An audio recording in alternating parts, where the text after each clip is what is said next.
xaflad ay ku qalin jebinayeen arday dhameysay quraanka kariimka ah ee madrasada Al-Qudus ayaa lagu qabtay gudaha degmada Balanbale ee gobolka Galgaduud. xafladan ayaa waxaa kasoo qayb galay maamulka iyo macallimiinta madrasada Al-Qudus, qaar ka mid ah culumoodiinka degmada, waalidiinta ardayda iyo mas'uuliyiin kala duwan. ugu horeyntii maamulaha madrasada Al-Qudus Sheekh Cali Ibrahim, culumoodiinkii kasoo qayb galay munaasabada iyo qaar ka mid ah waalidiinta ardayda oo goobta xafladda ka hadlay ayaa ka warbixiyay heerka tacliimeed ee madrasada Al-Qudus, iyagoo dhanka kale u mahadceliyay dadka muxsiniinta ah ee ka qayb qaata taakuleynta madrasada Al-Qudus. madrasada Al-Qudus aas-aaskeeda wuxuu ahaa 2022 bishii 7 ayaa la asaasay, halkan lagu asaasay farac ahaan bay halkan ku timid. ilaahay nimcadii maanto waxaan joognaa inay maxaan ku raadayay degmada Balanbale ay ka qalan jabiso madrasadii ku taalay Al-Qudus dafcadii ugu horeysay ay maxaan ku raadayay quraanka ay dhameeyaan, qaar ka mid ah ay xifdiyaan. taa waa ilaahay mahadi. waxaan intaas maxaan ku raadayay kadib u mahadcelinayaa waxa aad iyo aad gacan ka geystay in ay maxaan ku raadayay madrasada shaqayso heerkaana ay soo gaarto.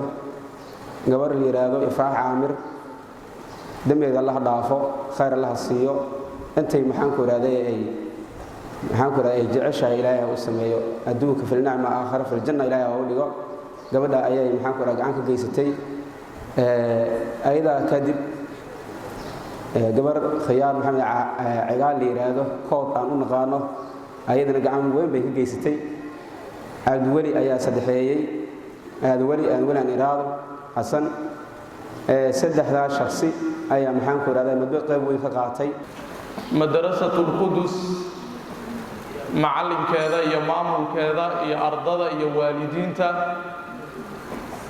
bandhiga halkan ay ku soo bandhigeen oo ah in la karaameeyo ardaydii quraanka xifdisay,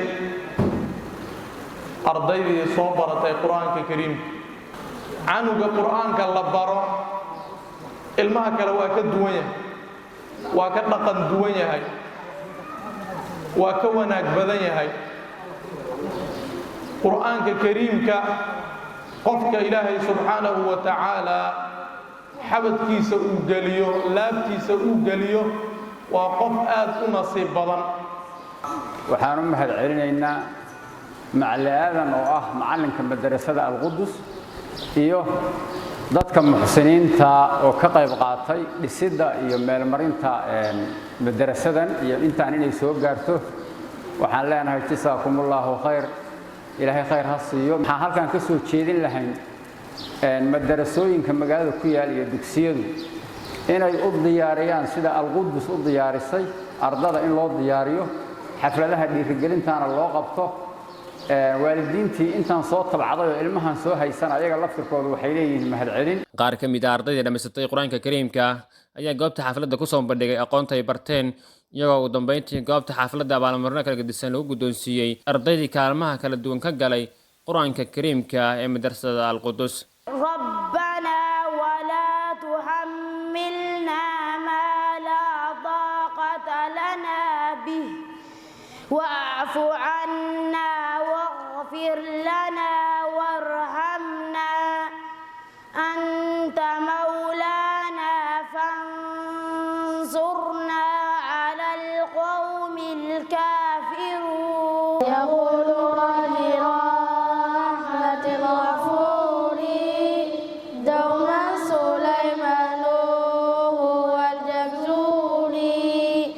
الحمد لله مصليا على محمد وآله ومن تلا.